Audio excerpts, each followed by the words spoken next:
You ever feel like everyone is telling you to scale and hustle harder and build an empire when all you really want is a business that pays well and still lets you pick up your kid from school? Because same. And that is why I could not wait to interview Maggie Patterson. Maggie is the creator of BS Free Business and the author of Staying Solo, which is a book I absolutely devoured, by the way. You have to read it. Maggie hosts two podcasts, Staying Solo and Confessions of a Micro Agency Owner, and she also co-hosts the consumer advocacy podcast called Duped: The Dark Side of Online Business. And if you have listened to any of those, you know she is a powerhouse when it comes to calling out toxic marketing and building a business rooted in actual integrity. With 20 plus years experience as a client-based business owner, Maggie helps service providers build what she calls a boring business, aka profitable, sustainable, and not built on chronic hustle. She's one of the most honest, grounded voices in the industry, and I am so excited for you to hear this conversation. Welcome to Mompreneur Mastery, content strategy that sells without spending all day online or having to sell your soul to the algorithm. I'm Sydney O'Brien, homeschooling mom of 3, military spouse, and marketing and messaging strategist for women who are so over the pressure to just post more, keep up with trends, or use fake urgency and income claims to hit sales goals.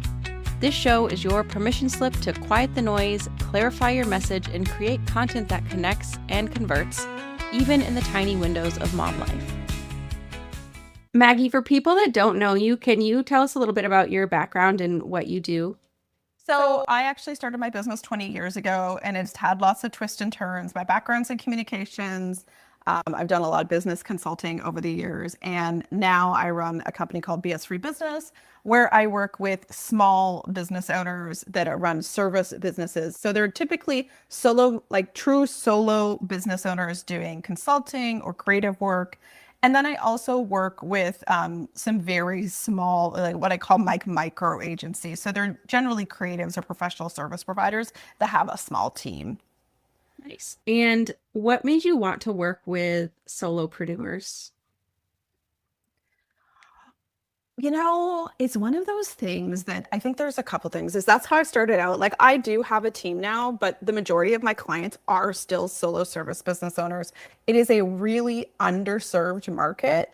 And I know you've been reading the book. I talk about this a lot in the book, is that like 80% of businesses in the US are one-person businesses. Yet traditional entrepreneurship advice is very, very much about like Shark Tank level or having a brick and mortar, when the reality is most businesses are one person and most businesses are service business owners.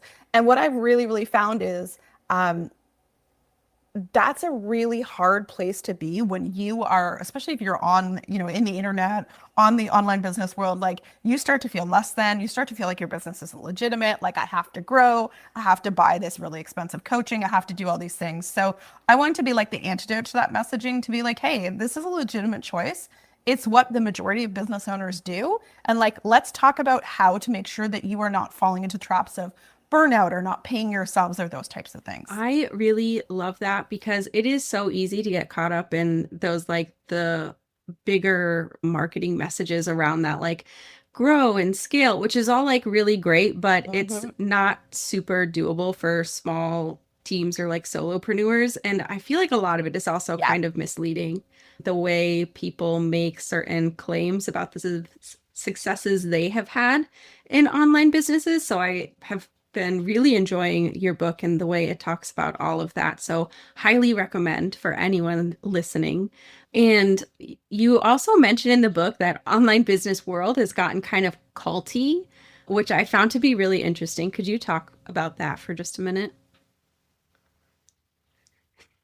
Yeah, I mean, I talk about this all the time and I'm always like, oh, sigh, I wish it wasn't this way. But what we really see is, the same way we would see with like multi-level marketing companies or we see in traditional cults, we see a lot of marketing and sales tactics, influence tactics being used in a way that is designed to shut down your critical thinking, to convince you this person has the answers, and essentially take your money. And like something that we would traditionally label as a scam, like, you've got some friend who's selling some crypto thing and you're like, oh, no. We look at this a little bit differently because business owners are hardwired to be hopeful. We are optimists. Like we are like, hey, I'm going to be out here. I'm going to make my own way. So we think, well, why couldn't it be me? Why couldn't I make all the money? And we get really lulled into this sense of that they have answers, that we don't have answers. And the cultiness comes in terms of some of the financial abuses that happen. I hear these stories all the time, and it's really way more prevalent. The commitment, the way they want you to do things you wouldn't normally do. Like sometimes it's as simple as something that's culty, but not a cult per se, is you have a business coach that's like, but this is the only one way to do it. Like there's one source of truth. And that to me is where we have to think like, hey, you know what? It's actually more nuanced than that. I need more context. I need to take in other things. I need to think critically about what's going to work best for me. And I think one of the things, like I know your audience is moms. And whether you're a mom or you're neurodivergent or you're caring for, elderly parents, you're very capacity conscious. And a lot of the business advice is not built for you. And then when you combine it with the culty part of it, that's where it gets really messy. And people start to feel really bad about being able to make money the way they've made money. And like, it's just not good enough. Mm-hmm. So I feel like, and you've talked about this as well in your book and also on your podcast that I've also been listening to, there's kind of like these trends in offers as well, like funnels and then courses and then memberships and like this promise of like scaling your business. Is there a better way that people with less capacity, like moms, caregivers, neurodivergent people, should be kind of focusing their efforts when it comes to their offers and building their businesses? Yeah, so this is a really, really good question. And I think the simplest answer is so many of the things you just listed off, like memberships and courses, they're not bad, but they're not as simple as they're made out to be. And this is why I'm very pro services. Like, I think those offers can be great if you have an audience, but we don't talk about all the marketing it takes to fill those things up. They're like, create your membership. You'll get 1,000 members. That's like 1,000 who? Like, where are those people? Where are we getting them from? It makes no sense.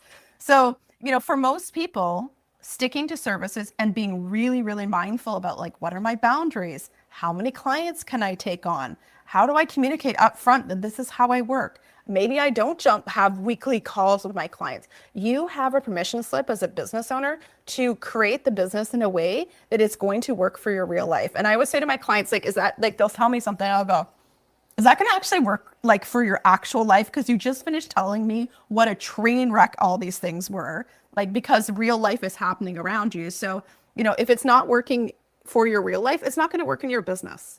Like, you just need to be very, very honest. And I mean, I've been through this when I started my business. My son was home for quite some time. Then I had part-time daycare. Then I had, school hours. I've gone through deaths of parents, caregiving, dealing with my own health. Like, there's always going to be things in your life that are impacting your capacity, and you have to account for them. And you cannot schedule every single hour you have available for work to do actual client work. It just doesn't work that way. Right. I love that you mentioned that. I feel like it's very easy, especially when now we're existing so much in like the online world and seeing all of these, oh, you can have what I have type of marketing posts. It's very easy to get caught up in that and then realize, no, that's not going to work for me. I can't quite have that, especially when you mention like filling those memberships, which would be lovely to have all the 1,000 people. But I think it's pretty eye-opening when I talk to people, when I talk to them specifically about Instagram, because that's what I do, Instagram marketing. But talking about like the realistic conversion rates of that, like not every single follower is going to buy. It's like a very, very small percentage. And even for like email, it's pretty small. I think we need to have some realistic expectations there, both as business owners, but also when we kind of consume marketing for other services and like business coaches and all of that, something to keep in mind for sure. Yeah, I'm glad that you brought that up, because I refer to this as like the audience growth grift, because it's this idea like it should be so easy. Like if I have 10,000 followers, I'll have 10,000 clients. And it's like, no, the reality is probably maybe like 20 of those people or like 30 of those people at the most are going to buy. You have to have the right offer. Like, and I think membership's such a great example because it's so hyped up right now. If you have very limited capacity and you're like, I can only work 12 hours a week because it's when my kids are in preschool. Well, You have to deliver everything in the membership. You have to do all the marketing. There's the community management. There's so many elements we're not thinking about. We're just seeing the path to, oh, I'm gonna make $10,000 a month. Super easy. Yeah. And then if you don't have enough people in the membership, it's not worth it. All the time you're putting into it. Yeah, No, you're not making that money back. yeah, I mean, I've been there, hope and a dream. And I was like, yeah, no, that's not actually going to be profitable at $37 a Yeah, month. exactly. Now, like you said, my audience is mostly moms. They're people kind of working in like the cracks of their day because a lot of us have like young kids that are Yes. home during the day. Yeah. So, what do you think they should actually be thinking about when building their offer suite with that kind of capacity? Are there like certain offers that are better than others? So, I think it's a really good question. It's going to depend on skills, experience, who your clients are. But I think there's a few things for service providers that we need to focus on more is number one thing, generally when people come to me and it seems really, really simple and they're like, most service providers are undercharging. Mhm. So you're just like, because you start your business and you're like, okay, I've got 10, 12 hours a week. I'm just going to kind of cram it into the pockets of my day. Maybe I'm going to, dad takes them to swimming lessons on Saturday morning. I've got that 3 hours and you're just kind of cramming it in and you're like, you're just happy to make anything you can make. Right. And then your pricing is just like not really reflecting your skills, your talents, your experience, the value you deliver to your clients. So always looking at your pricing for your offers and not just settling to be like, you know what? Well, this is just easy. Well, you know what? It's better to have two clients paying you way more money than five clients who are Mhm. underpaying you. So I think that's the first thing you always want to look at. And one of the things I see with pretty much every service provider is they're giving away a lot of strategic thinking that needs to be charged for, that needs to be charged in a different way than tactical work. So I'll give you an example with Instagram. Like if you're doing a strategy for someone, like you're doing an audit, a review, and you're making really, a content strategy for them, that's very different work than you sitting down and creating captions or posts for Mhm. someone. So when you think about that, how do you charge accordingly for that? And I call it sell the strategy because we tend to merge those all together. And then we put ourselves in this very executional tactical mode when we're actually doing really strategic work for our clients. Mm. Yeah, that's a really great point. Um, So if there are mom business owners, because something I'm hearing a lot from people that I work with who are typically service providers as well, they're Yeah. creating like a lot of low ticket, like digital products, because that's also like a big thing right now. So they have like lots of those and they're feeling like really overwhelmed with their offer suites. What do you think the best way is to simplify? Okay, so like digital products, something you're selling at 37 or 97, like do sit down and do the math. How much time does it take for me to create this? How much time does it create for me in marketing it? Like, and if you look at standard conversion rates, which you kind of alluded to a couple minutes ago, we're talking about 1 to 3% of your audience. So for every, and that's if your thing is really dialed in, it's solving a really specific problem. It's, just hitting those points and people are like, yes, I need Yeah. this. So you've got to look at, for me to make $1,000 at 97, I've now got to sell that to 10 people. How much work do I need to do to make that happen? Or could I have $1,000 a month client that's way simpler, way less work, and like way more predictable than trying to grind it out? And I think low ticket products are really, really, really appealing, but they're really hard. Like I have been doing I've done like every type of thing under the sun over the last 20 years. And I will say those are the hardest for me to sell and continue to be, even with an audience, even with multiple podcasts, even with all the, podcasts, collaborations, things I do. Like I do a lot of marketing and those are still really challenging to sell because some people don't want to do it themselves. They want you to do it with them and let those people give you money. Yeah, I love that perspective. It's something I'm certainly leaning into more as I'm having these own realizations in my business. Like, man, I'm doing a lot right now and need to adjust things. So I definitely came across your book at like the right time for me personally, and I'm really excited because I know I've talked to a lot of other business owners that are in the same boat. So I'm really excited for them to hear this and get that information as well. You've also said that complexity is the enemy of sustainability. So if people right now are listening and wondering, like, if I cut things, will I lose money? Can you talk a bit about how doing less can actually lead to more.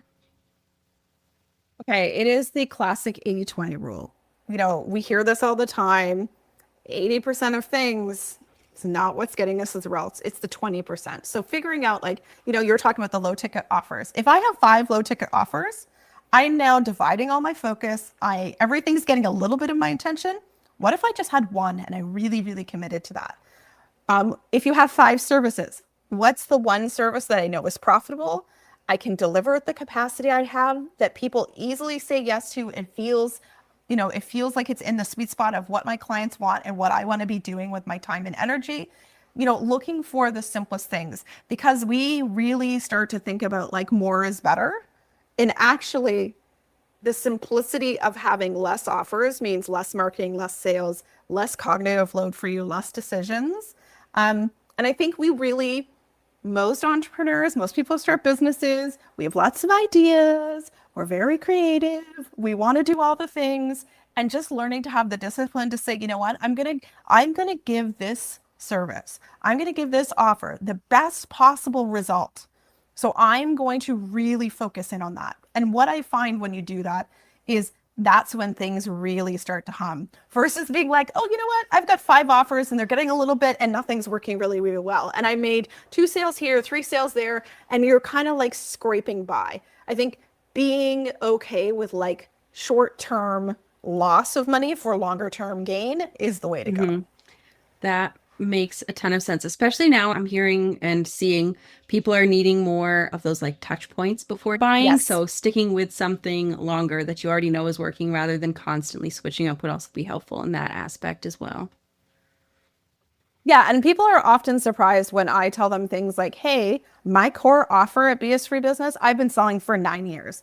And yes, it's shifted and, we've done these little resets and refinements along the way, but the core of the offer is the same. And that's what I've been able to become known for. Whereas what happens with people is if you're constantly I'm talking about TikTok, I'm talking Instagram, I'm talking about this, I'm talking about that.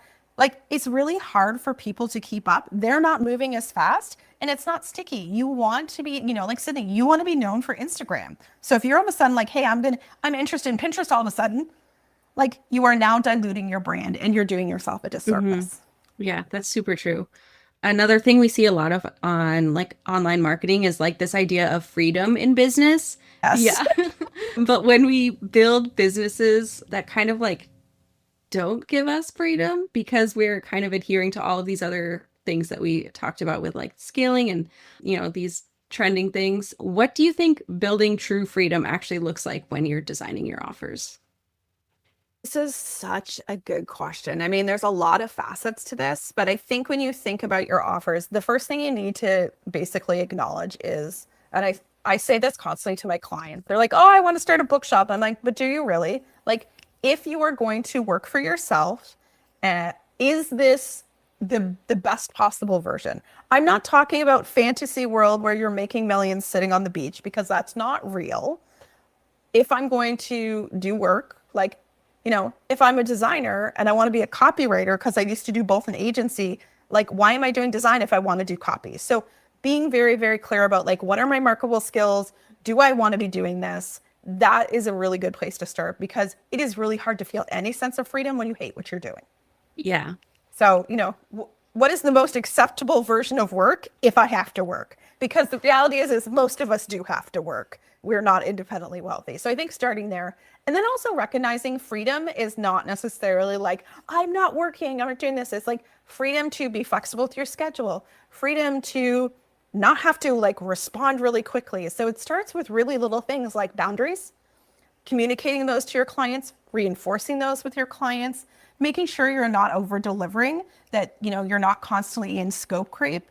And a lot of this is going to, and I'm always reticent to say this, a lot of this is going to come down to a lot of practice and also just the mindset, I am the owner of my business and I don't work for my clients. It's a collaboration, and that everything is up for negotiation. And if clients can't respect, hey, you know what? I have to leave at 3:00 to pick up my child from preschool. They're not going to be the right fit for you as a client. That's super true. I love that you mentioned the small, like, bits of freedom, like being able to take your time responding and things like that. I feel like that's something Yeah. I would kind of take for granted and or like look over really as freedom instead of what I see a lot online being on Instagram all the time of like, oh, I'm making sales from like this resort while I'm like doing nothing, sitting by the beach and stuff like that. It doesn't always look like that. No, and I think you've got to remember that all of that is designed to be Hmm. aspirational. They're selling you a dream, and that dream is not real.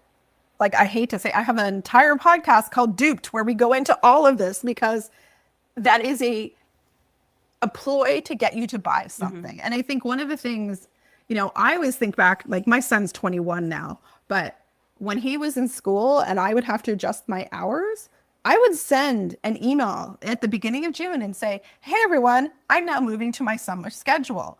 And that means you may find me working at non-traditional times. Like I'm not going to be working between 9 and 3. I might be working at 8 p.m.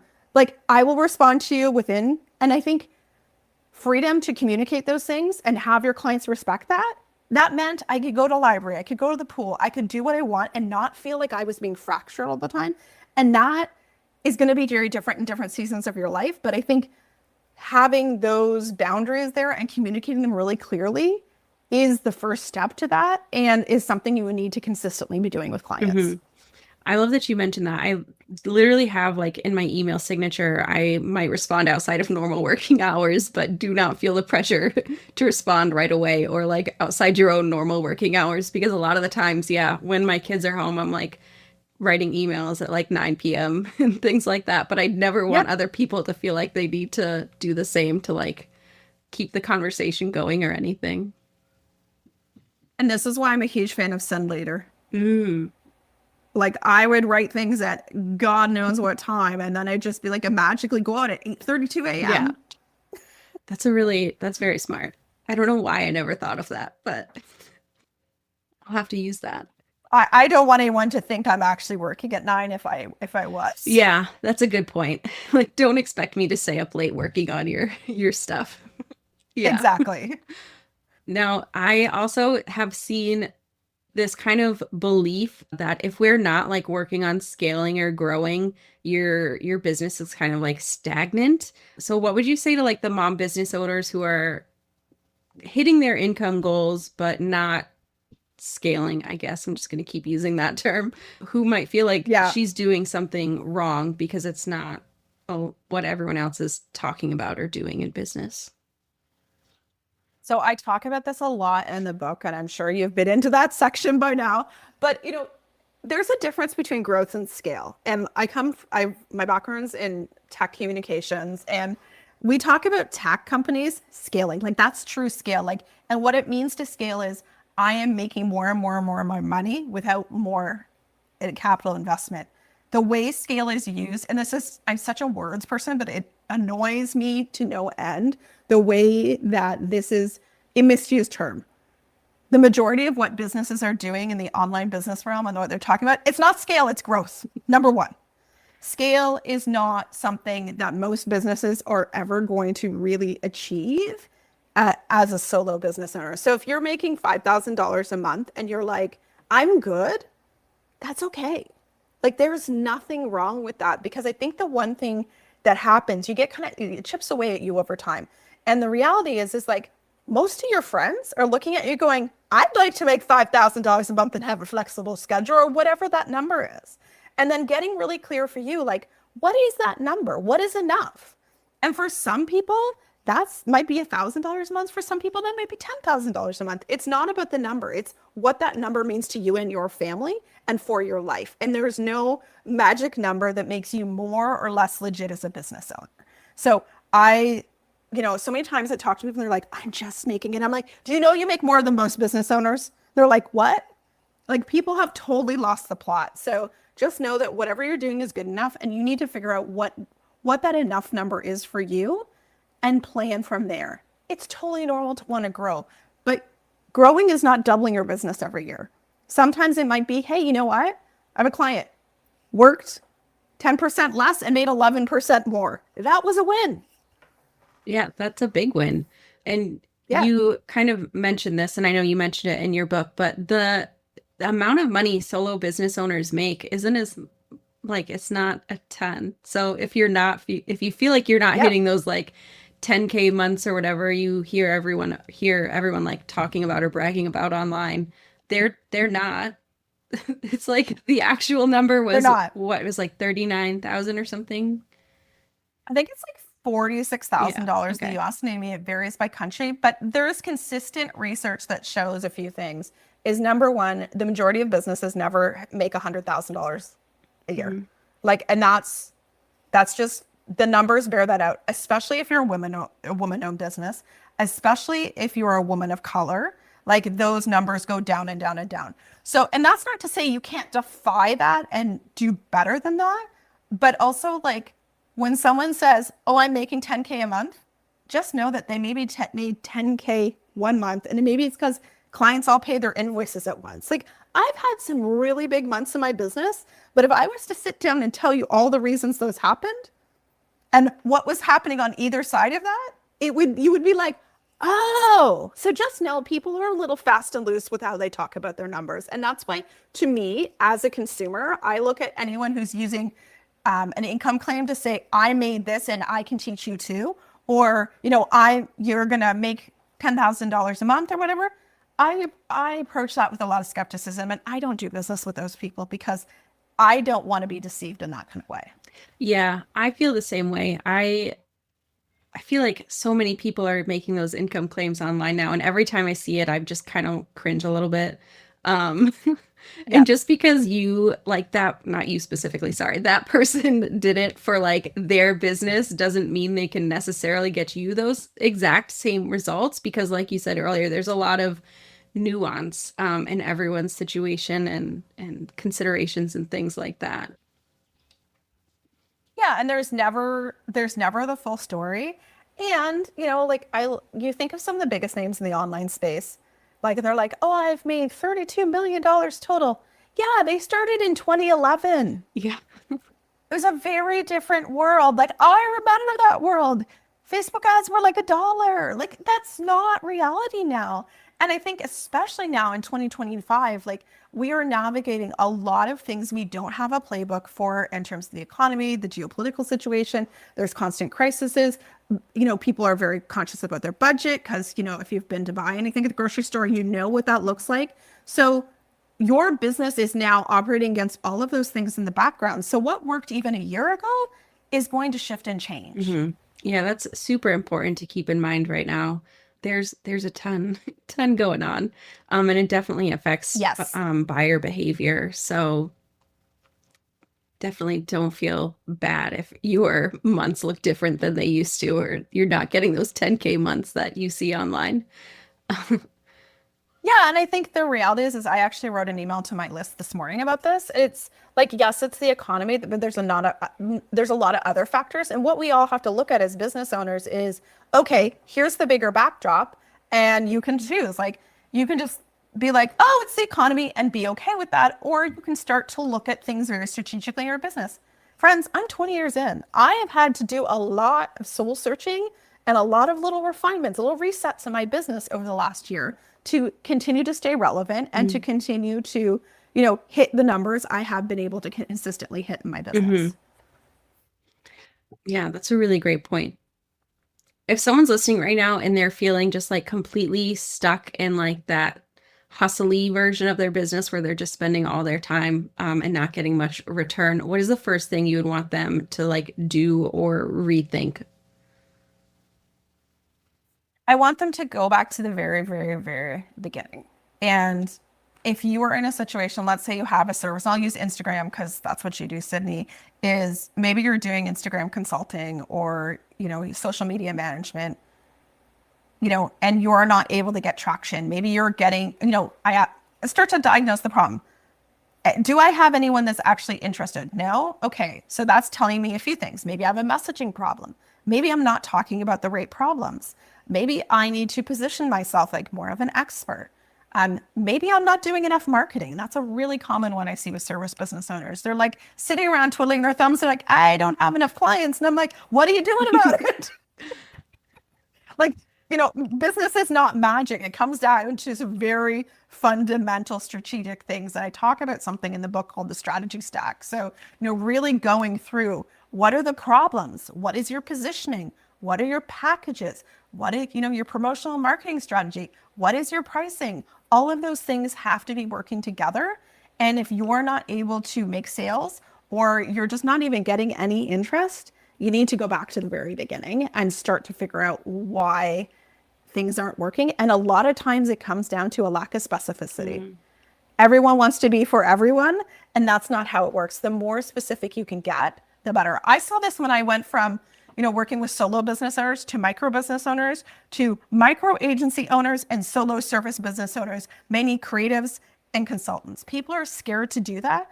But the more specific you can be to call those people in, the better it gets, because people go, oh, that's me. Yes, I have that problem. Let me give you money. Yeah, that's a really great point. I find that when I get more specific, not only in like niching down, if you want to call it that, but in the transformation a specific offer provides is also incredibly helpful. Yeah, I could talk about that one all day because people be like, what they do is they focus on you're going to get a report. Well, what is the report going to do with me? What is the promise of that report? What is the specifics of what that's going to do for me in my business? We want to talk about deliverables, but what is this actually doing for your end client? If you're working with a veterinary clinic, does it mean they're going to get more inbound leads in their website because you're a website designer? And that means more clients coming through the door. We want to be you get a new website. And it's no, it's much deeper than that. People don't pay for that stuff. They want the end result that solves the problem they have. Yeah, for sure. And you have a private podcast that people can listen to as well. Can you tell us a little bit about that? Yeah, so I did this podcast. It's called Staying Solo Stories as a companion to the book because I share some stories in the book. And one of the pieces of feedback I got with my early readers is they were like, I want to know more about these people and what they're doing in their business. And we're all really nosy. We love a good behind the scenes. So I interviewed 7 different clients. I share part of my clients and friends. And I also share part of my backstory of how I started my business and, where I got to today. I don't really talk about those stories on my main podcast, Staying Solo. So Staying Solo Stories is really a way to jump into that. And if you want to check that out, you can go to bsfreebusiness.com/Sydney because we want to make it really simple because we know you're listening to a podcast. And I hate that /dot//. And if you want to also check out my main podcast, you can go to just Staying Solo and it's all the places this podcast is. Perfect. I'm definitely going to check that out because I do love that you included all of those people and I in your book. And I also am very nosy. So yes, excited to listen to that. But thank you so much for coming on and sharing all of your insights. I found it really helpful. And I'm also going to include a link for your book in the show notes because it's probably one of my favorites. Awesome. I highly recommend that everyone read it. It's so good. Yeah, and it's a really good introduction to my work because as I always say to people, the name of my company is BS Free Business. So I am a little sweary and I'm very direct, and that is either for you or not for you. So it's a low risk way to get to know me a little more. Yeah. And there's just so much good information in there. And I love that. I feel like a lot of what I see about business right now is just based on vibes, but you have all the research and the statistics and the data to back everything up. And it just makes me so happy. Thank you. That was 3 chapters of setting up my entire premise. And that's when people are what was the hard part of the book? I'm that took me forever. Yeah. It was well worth it. Thank you. So yes, I will have the links for everything in the show notes. And again, thank you so much for coming on to talk to me. Thanks so much, Sydney. That's it for this episode of Mompreneur Mastery. If you're building a business around your life, not the other way around, and you're tired of being told to hustle harder to make sales when you're already hustling at 110%, I hope this gave you a breath of fresh air. And if it did, I would love it if you left a quick review or shared this with another mom entrepreneur who is ready to market with more strategy and way less stress. And if you want to see what a cohesive content map across multiple platforms with strategic messaging looks like, check out the link in the show notes to grab your free copy of the Buyer Journey Content Map. I'll see you next time.